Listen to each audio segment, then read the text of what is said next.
That's funny. Did some good research there. Yeah, I like to joke my first word was corn, so I am destined to be a farmer. And yeah, seventh generation on my family's farm. Going to share a little bit on like what we've been doing on our farm and stuff. Some of the successes that we're having. Again, you got to take everything that is said here into context. I think that's been hit on pretty well throughout the event here, but I just want to start with that once again. And so I got a couple different kind of things here. If you've seen me like present in the past, going to definitely talk about soil health, talk about the soil health principles, but want to hit on one of my favorite new topics here too to start off with around carbon intensity, things like that. So a couple different deals here, and how we could go about this. I think I'm gonna pause part of the way through and be able to take a couple questions and stuff as well before we kind of switch. So if you have some, I'll pause and try to get as many different questions and stuff in as we can. I already kind of teed up my intro a little bit, but I'm seventh generation on my family's farm. My two little kids represent the eighth generation on our farm. So very much thinking about legacy, very much thinking about the next 150 years, the next 7 generations. We're about a 700-acre farm, though. So for us to be able to really be competitive in a heavy livestock area, just doing it with corn and soybeans, we've really had to get creative to lower our input costs, be able to diversify, be able to figure out alternative markets, and make sure that we are maximizing the acres that we have. So going to share a little bit on that as we go about here today. Real quick on Continuum Ag. It started as an agronomic consulting company. We've got a software platform called Topsoil. We're now in 43 states and 20 countries. We just hired our 34th employee the other day. So some wild stuff going on. All of this boils down to we've got to continue to focus on the principles of soil health. That is the long term. That is the tried and true. And I think everyone in this room is understanding that, or at least hopefully throughout this event, you're drinking the Kool-Aid a little bit more. This carbon intensity stuff, I think, shows some real opportunity. I'm going to dig into it and show you exactly what I'm looking at there. But no matter what, if we want to develop markets, if we want to get paid for these things that we're doing, if we want to showcase how regenerative agriculture is creating a lot of positive outcomes, not just creating yield, we're going to have data. We're going to have data if we want to tell our story, and if you want to get paid, you're going to have data. So, jumping straight into that, okay? Wanting to hit on from the very beginning here, one of the biggest things that I'm watching, and namely, that is the Section 45Z tax credit. This is an amendment to a tax credit that was laid out there in the Inflation Reduction Act. And what it does is it creates a tax credit around low carbon biofuels. What's interesting on this is it's a different approach to being able to decarbonize not just transportation, but also agriculture and energy. I wanted to kind of start here before I dig into this carbon intensity thing a little bit and start talking about carbon. You guys might have heard about some of these different carbon things in the past and different carbon programs. Maybe a quick show of hands. Who's here have heard of some of these carbon programs, carbon offset programs? Pretty much everybody. 93% of U.S. farmers are aware of carbon offset programs, according to an article from Farm Journal and some research that they did. Who here thinks that these carbon offset programs are working and actually like the future of where this stuff is going? Yeah, I didn't think so. I'm not raising my hand either. There's 93% awareness in carbon offset programs, less than 3% of farmers participating in one. And what these carbon programs have really boiled down to is they're not about carbon at all. They're privatized cost share. It's paying folks who are laggers to change practices, namely add cover crops, reduce tillage. A lot of you guys have been doing this stuff for a long time. On my family farm, we've been using no-till since 1978. Been using cover crops since 2013. We're far from triggering additionality and being able to participate in some of these carbon programs. Plus, $15 or $10 or $20 doesn't really move the needle when we're being asked to implement what could be $50, $60, $70 an acre worth of practices, let alone then documenting all the data and such on top. I've been looking at these different carbon things since 2019. I'm like, why are we not actually focused on carbon? Why are we not actually focused on what is the real carbon footprint? Why are we just doing these carbon programs as privatized cost share? We need to have change. Of course, we've got to continue to get more people to move the needle, but why don't we focus on our actual carbon footprint and tell our real story? What's interesting in this Inflation Reduction Act 45Z thing is it now sets up an opportunity for biofuel, namely ethanol, biodiesel, renewable diesel, sustainable aviation fuel. For the first time, it says, for those fuels, what is your actual footprint? What is your actual footprint of your fuel? And how do you produce that fuel? We need to know. Those biofuel manufacturers have a carbon footprint that includes multiple different components of the calculation, okay? So a gallon of ethanol, let's simplify it. A gallon of ethanol has a carbon footprint that is influenced by the scope 1 impact, which is what happens at the ethanol facility. It has a scope 2 carbon footprint, which is what happens within the energy that goes into that facility. And that gallon of ethanol has a carbon footprint influenced by the corn or the supply chain in which that gallon is influenced. These companies need to know what is their carbon footprint of that entire gallon at the end of the day. And it's a big equation entailing their entire footprint of that gallon, and we're a big part of it. How these tax credits will work here, and I'm going to show some graphs and stuff here soon to simplify. But essentially what's going on here is that come Jan 1, 2025, a year from now, ethanol manufacturers will be starting to document their carbon footprint of their production. Throughout the whole year of 2025, they will document their footprint, and at the end of the year, they'll submit what their footprint was to the IRS. And as they lower their footprint, they will earn tax credits.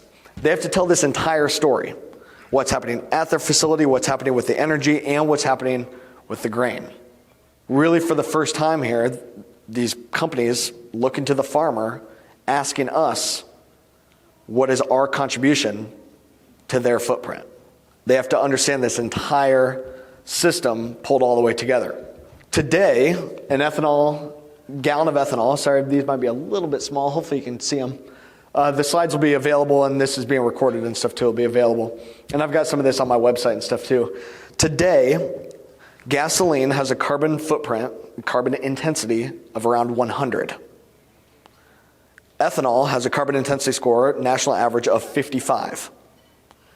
These companies now can earn tax credits for getting their score below 50, and as they go from 50 down to 0, they earn 2 pennies per point that they reduce per gallon.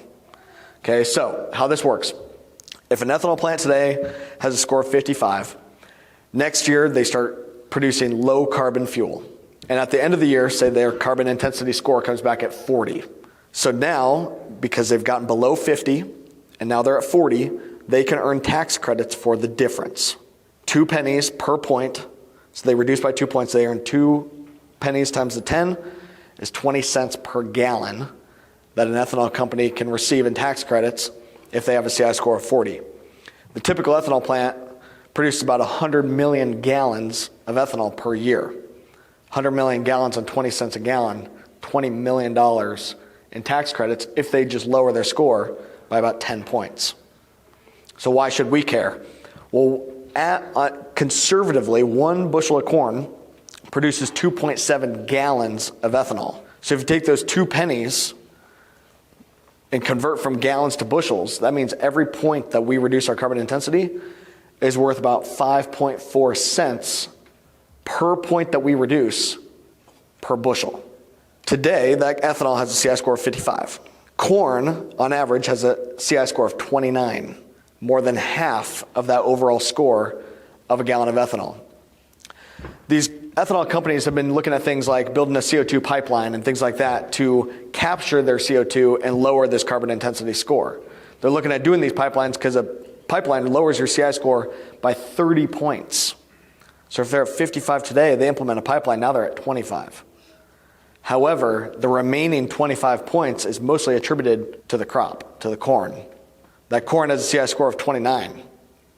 Now they're being asked to submit that score to the IRS to earn these federal tax credits come calendar year 2025.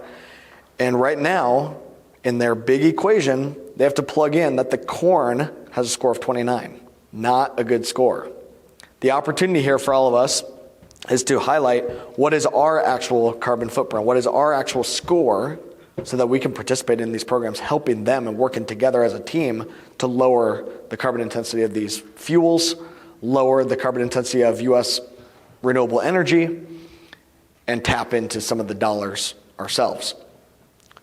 So how this works is, as a farm, we can get our carbon intensity score. It's done with a GREET model. That's G-R-E-E-T. You can go online, you can get it downloaded, or I'll show you how we do it within our software and how we've simplified it.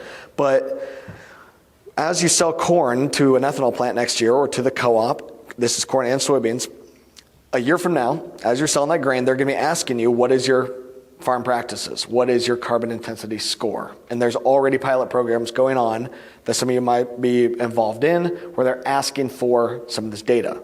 And they want this data because they want to know what is your corn score. They don't want to plug in a 29 for your corn. They want to plug in something that's lower than 29. A score of 29 means that you are losing carbon at a rate of plus 29 as you farm corn. As that corn gets converted into ethanol, it has a carbon footprint to it. For our farms, we can now quantify what is our real number, tell our actual story here. We talked about how regenerative ag helps us to lower our carbon footprint. Now, for the first time, there's an ability for us to actually put a number on it, to put a real score, saying, here's all the practices that I'm doing, here's my actual carbon footprint number, and it's a carbon intensity score. What we need to do here is understand, okay, if regular corn is 29, and the national average is 29, where do you fall along this spectrum, that graph on the right-hand side? The lower your CI score, the lower the CI of the gallon of ethanol.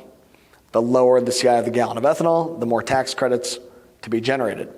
Why I'm harping on this, and hopefully making some sense here, but why I'm harping on this is the lower that we can improve our score, the lower we can improve the score of that ethanol and share in the dollars as a group.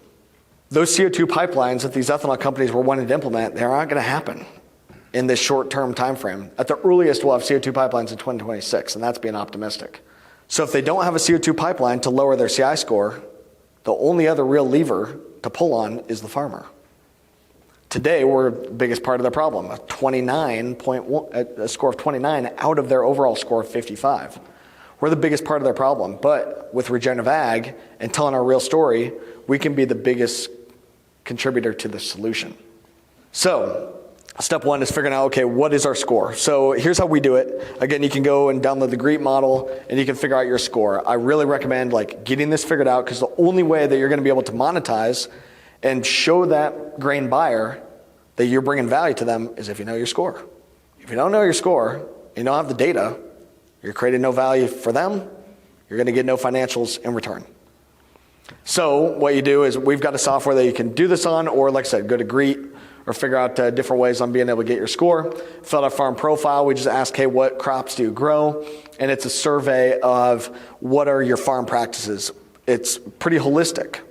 If you want to know what's the carbon footprint of your grain, you got to know everything that's going into it. The fertilizer, the fuel, the cover crop, the tillage, the manure, the pesticides. It's a lot more than just check the box, did you plant a cover crop, yeah or nay?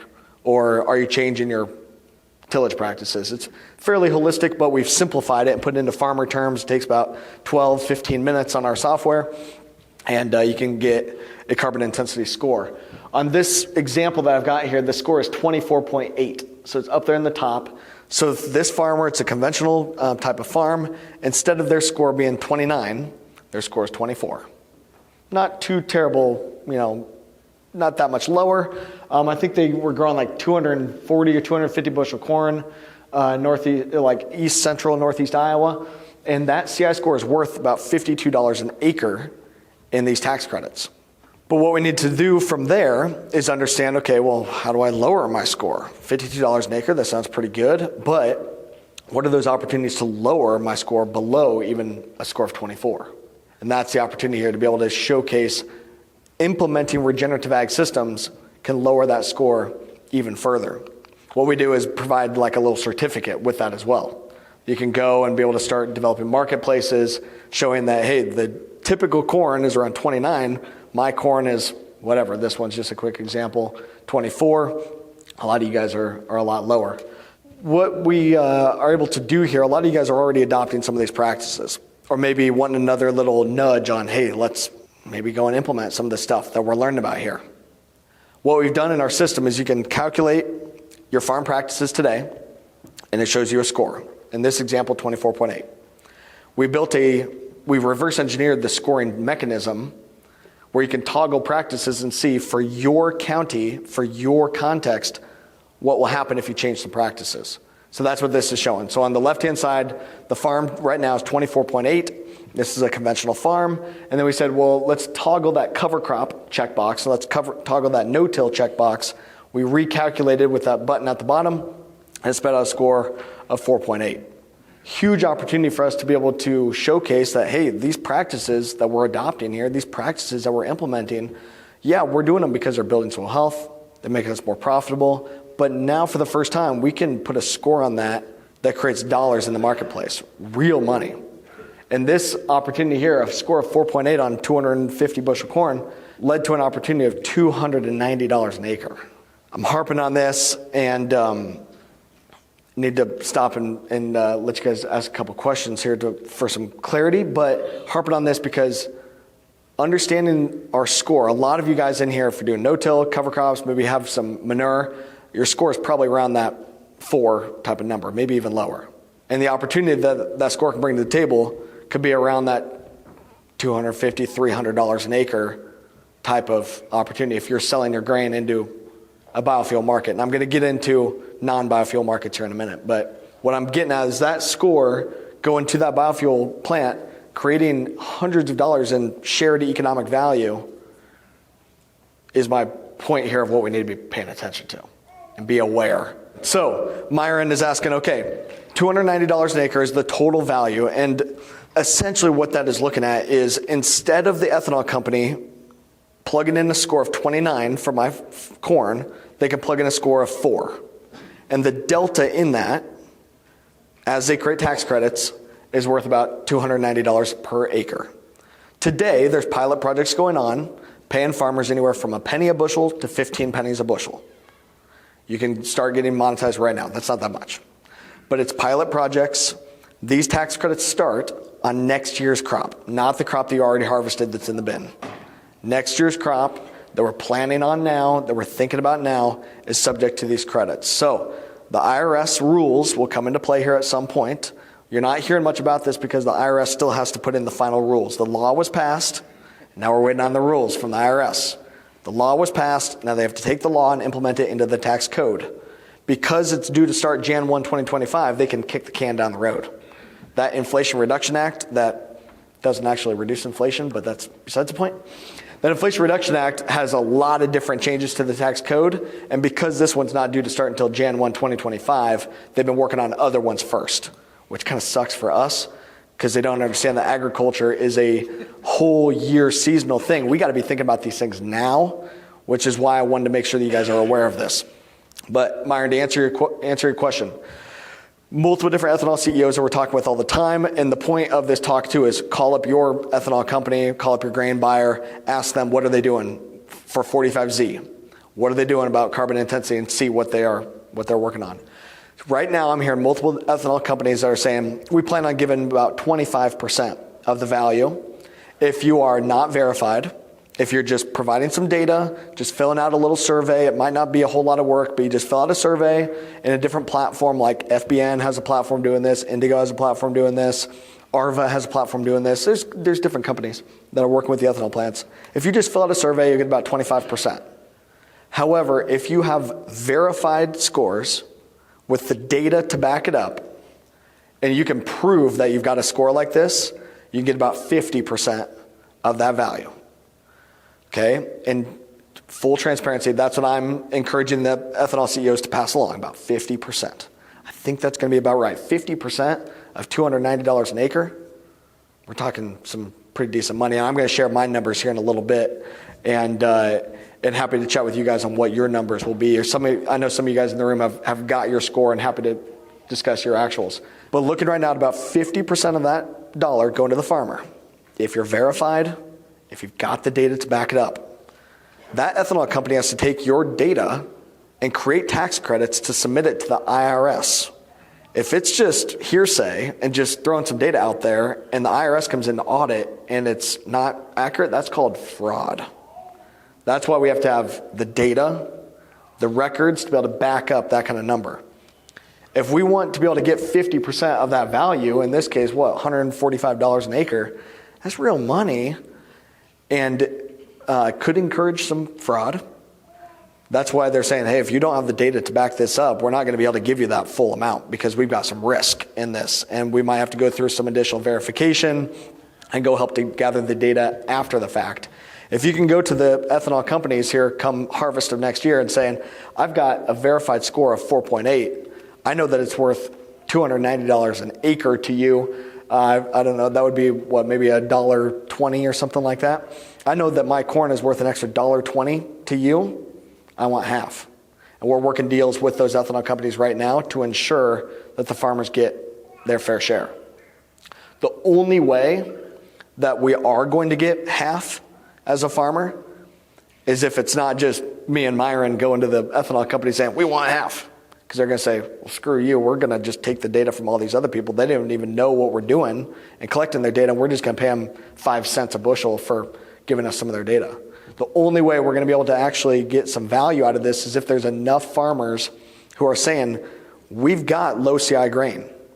We bring value to you. We will share in this economic opportunity together, but we want our equitable share. We know that this is worth significant dollars to you, ethanol company. We have always been your biggest supply chain player. We've always been your most important asset. And now our data brings another layer of value to the table. We will share that data with you and help you to go after these tax credits, but only if we get our fair share. So why 50%? Okay, so that ethanol company, if they pay the farmer 50%, there's a cost in MMRV, just like in carbon offset programs. That's measuring, monitoring, reporting, verification. So they've got to have some budget there to be able to document that entire year's worth of carbon footprint, which is going to be expensive. And there's softwares to be able to do it, but they've got to document that entire year worth of carbon footprint. They have to get it verified. They have a cost of capital in purchasing low carbon corn and turn it into tax credits significant time frame later.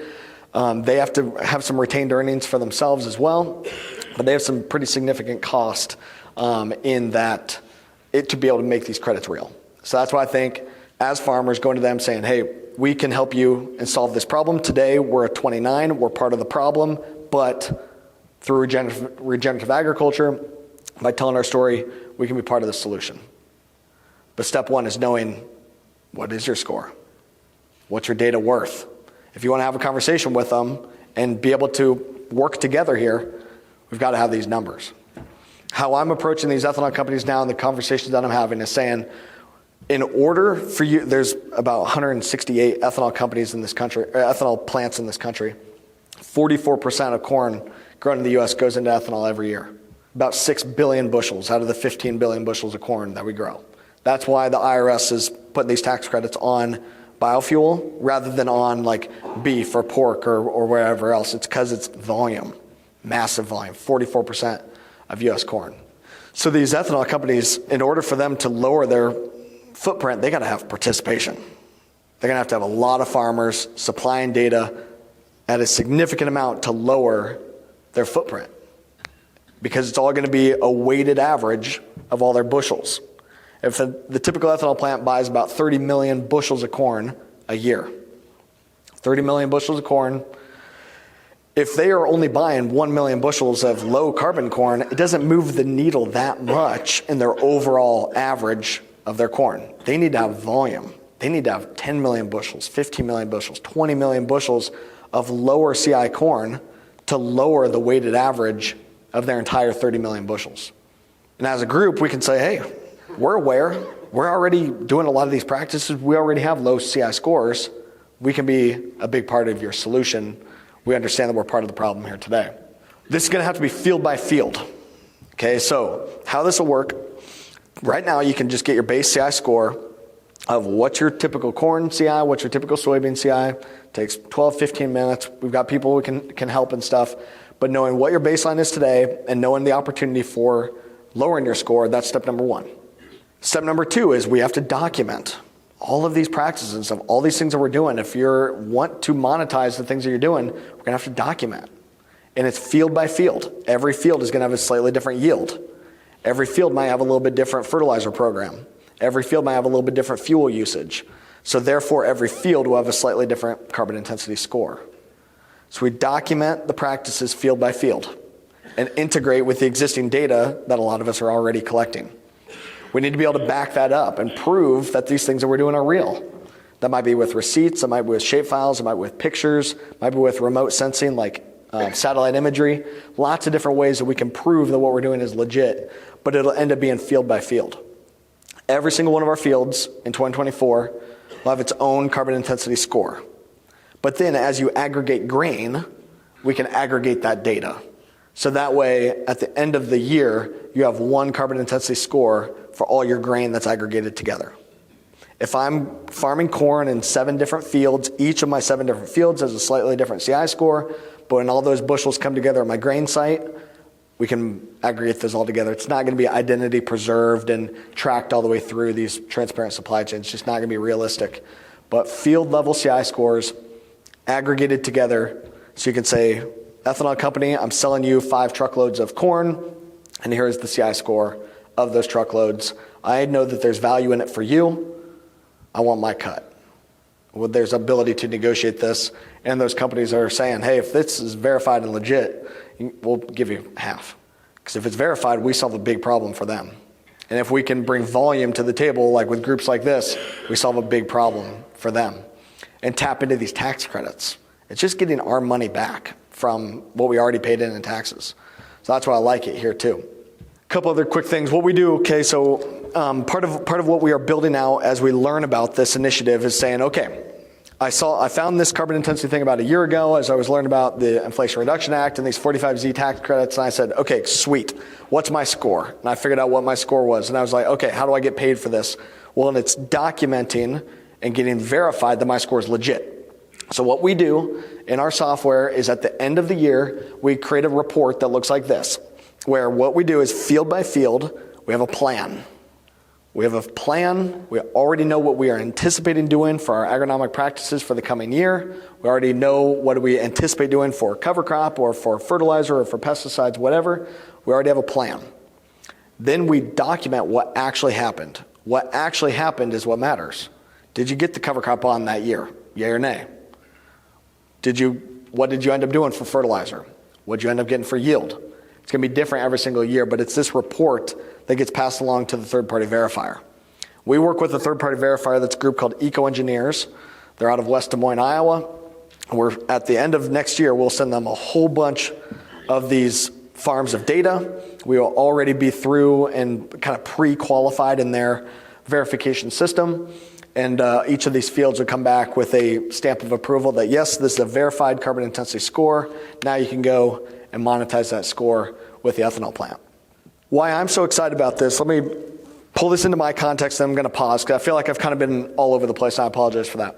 I'm so excited about this and want you guys to be aware of this because of the dollars of what it's going to bring to our farms for the good work that a lot of you guys are already doing, because you've been doing these practices for a long time. You might feel like you've been on an island for a long time.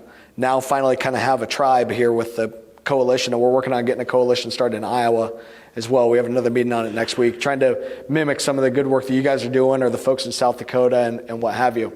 Been beating this drum for a while, saying we got to get more regenerative practices going, but a lot of these programs, like carbon programs and cost share, they're really set up for laggers. Now for the first time we can say, no, here's our real number, here's our real score. On my farm, my score this past year was negative 4.1. Some years, our farms can have a score as low as negative 10. This year, my corn yielded 212 bushel. It had no-till cover crops, about 155 units of nitrogen on it, about 50 pounds of MAP total, no other fertilizer.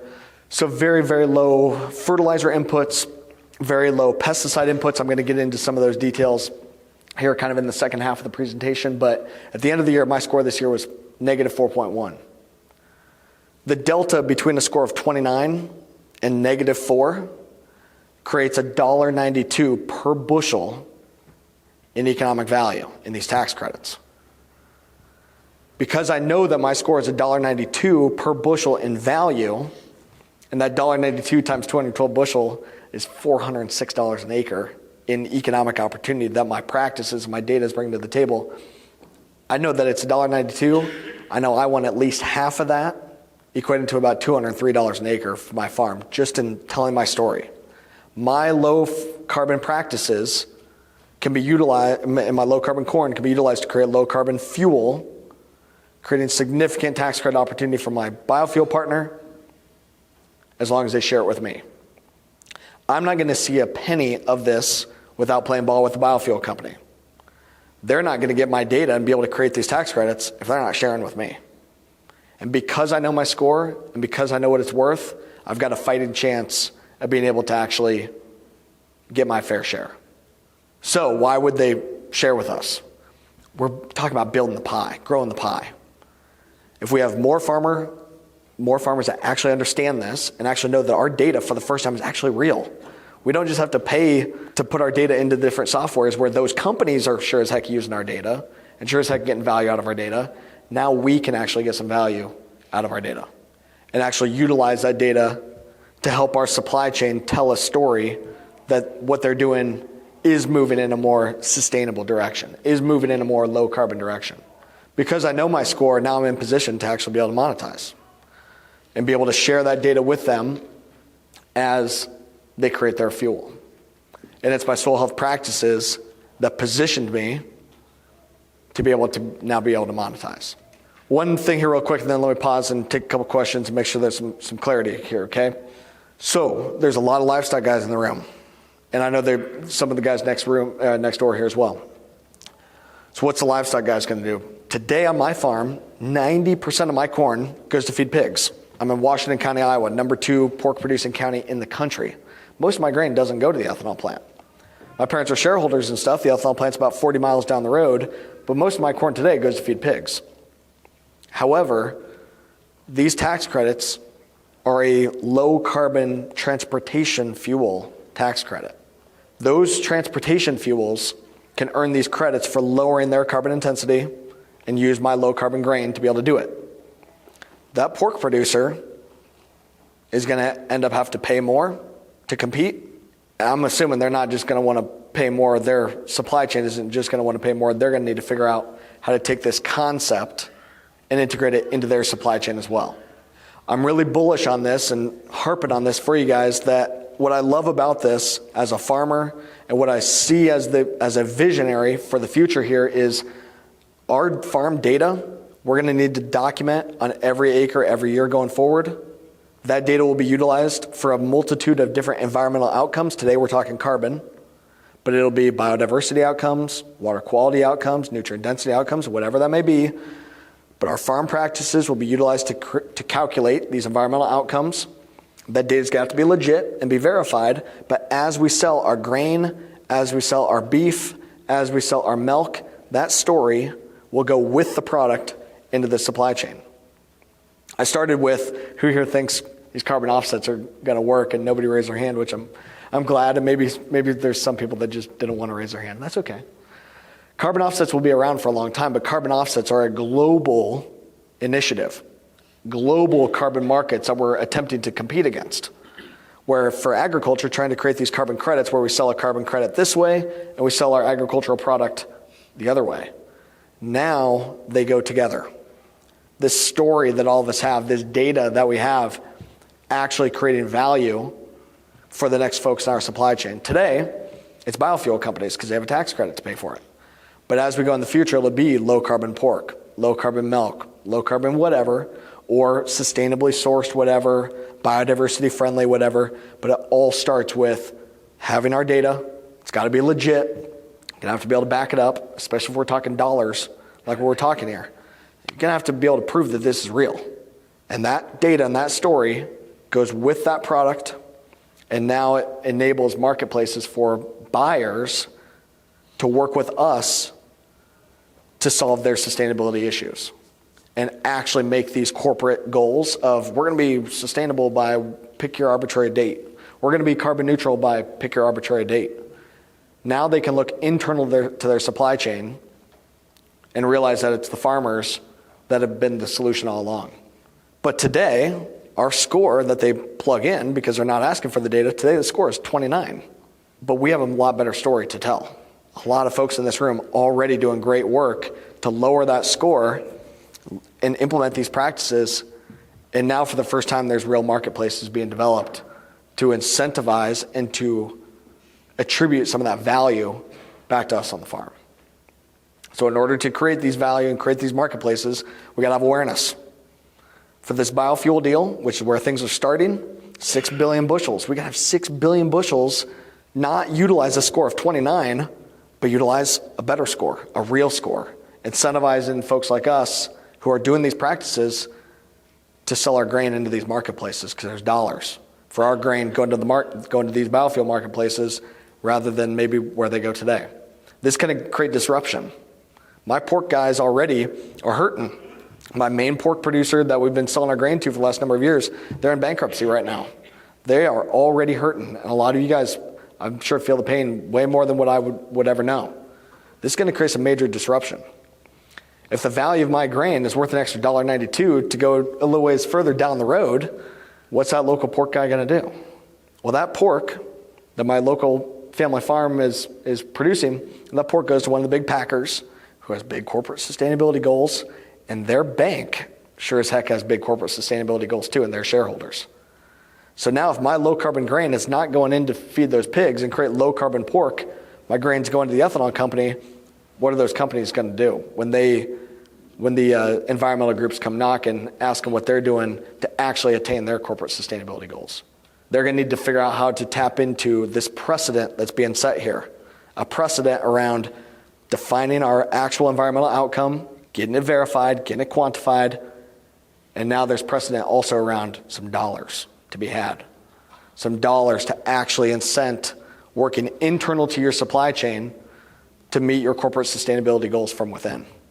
Now let's go through this and cruise through a couple things here because I want to get to some more questions. I am hanging out here for a while and happy to answer some more. I have a ton of this material on my continuing my YouTube page as well. And at the end, I'll have a little a QR code that's going to send you like an email if you want some more info and stuff. I'm trying to simplify this as much as we can. We're really just getting out here and trying to beat this drum louder here over the winter time. I'm speaking at like 15 different conferences here this winter, trying to help to make awareness. The only way this is going to work is if we have awareness. 6 billion bushels going into biofuel, whether we like it or not. 6 billion bushels that will have a score, whether we like it or not. That score today is 29. We have to get more awareness to improve that number. We have to have more farmers adopting the practices like you all are to lower that number. We have to have the data to verify and make this legit. How do you improve the score? Guess what? It's back to these soil health principles. That's why I like this, okay? I'm not a carbon guy. I don't give a crap about carbon markets and these programs. All I care about is family farm profitability. And I know that you can improve your family farm profitability by implementing these principles because I've seen it firsthand on my own farm. I've been doing it since the late 70s. That is my soil. It is we got plenty of our stuff that's 6% organic matter. I think you were talking about it. If we can't improve organic matter, our organic matter has gone up by 1.4% in the last 10 years. We do weekly Haney testing on our farm. I've been doing that for the last 6 years. Weekly Haney testing. I do not recommend doing that. I have interns and they are cheap. So we do weekly soil sampling. And so I know that this stuff is helping us out. But it's by implementing these principles into the context of your farm. And now for the first time, we can put a number on it. The best way to measure soil health is with a shovel. I think that's been hit on multiple different times. That's the best way to measure soil health. But if you want to get paid for what you're doing, you got to have data. We're going to have a number. And it ties back to these principles. It's the principles. It's the systems that we are implementing. But now there's just scoring mechanisms to put a number on those outcomes. My key thing on this, okay, because we're going to run out of time. I'm going to hammer through some of these. The slides will be available. They've got a bunch of data and numbers and stuff on them. You guys can look at them later. The number one thing that I want your takeaway to be on the soil health piece of this is these principles are offensive tools, not defensive tools. What do I mean by that? These principles have been preached that they're for defense. Defend against water quality problems, defend against erosion, defend against impeding regulations. And a lot of farmers are like, well, it doesn't really directly tie to my bottom line. I've got amazing black soils here in south central Minnesota. If some of it ends up in the ditch, like as wild as we drive through here when you guys have snow, all that soil in the ditch is like, well, I got a bunch more of it in my field. Yeah, I might have some of it there, but fixing and defending against that, I don't know. It doesn't really directly move the needle. How we have to be communicating about these practices to our friends and neighbors is these tools are offensive management tools. We have to prioritize them. That cover crop, that no-till system, that's part of my fertilizer management program. It's part of my nutrient stabilization program. It's part of my pesticide program. It's part of my moisture management program. To pull moisture out when it's too wet, kill the cover crop, and lock in moisture when it gets too dry.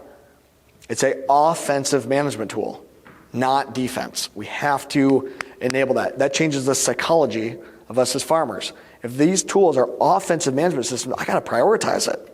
If I want these positive these positive financial outcomes, these offensive outcomes, I got to get it done. I got to get it done correctly. I'm not going to skip corners. I'm not going to kill it super early. To your point, like if that cover crop is only this big, what kind of offensive outcome did I actually get? How do I manage for those offensive outcomes in the context of my operation? And now, by implementing these systems, now we can put a score on it and be able to get paid. If you want to scan this, all it is just it asks you your first name, last name, email, phone number. We're not you'll be on our mailing list and stuff. Keep up to date on all of our stuff, but we don't sell your data, nothing like that. Okay, but this is how you can keep in touch. This will send you a form. Okay, so if you want to get your score, we've got discount codes and stuff available. We've got a billion bushel challenge going on, trying to have a little fun with this and building up some market here and building up some awareness. If these things are going to go, we got to have a lot of farmers aware. 6 billion bushels is going to have a score, whether we like it or not. We might as well tell our real story. Happy to help show you what your score is. And there's a discount code and stuff that this will send you to be able to do it. And that way you can go home when you're on a computer and can get you that score. So in our system, you own your score. You need to own your score. You need to own your data. You need to know how important this data is. When people are asking for your data, you need to be asking, why are they asking for all this data? And why are they dangling a carrot out there for me to fill out this thing? What's in it for them? And what I'm telling you here is what's in it for them is a freaking hell of a lot of money. And we need our share. And why I like that too is for the political piece, if we want this to be at scale and we want more folks coming to the table, we've got to show that this is actually moving the needle. This is actually enabling more adoption of these practices, which I really think that it will, because it's real money. And it's one-off things that plays to farmer psychology that when I sell my grain and I sell my product, it's done. There's no contracts. There's no long-term initiatives. There's no long-term record keeping and reporting. It's here's my data. Here's my crop. When you buy my crop and you buy my data with it, it's done.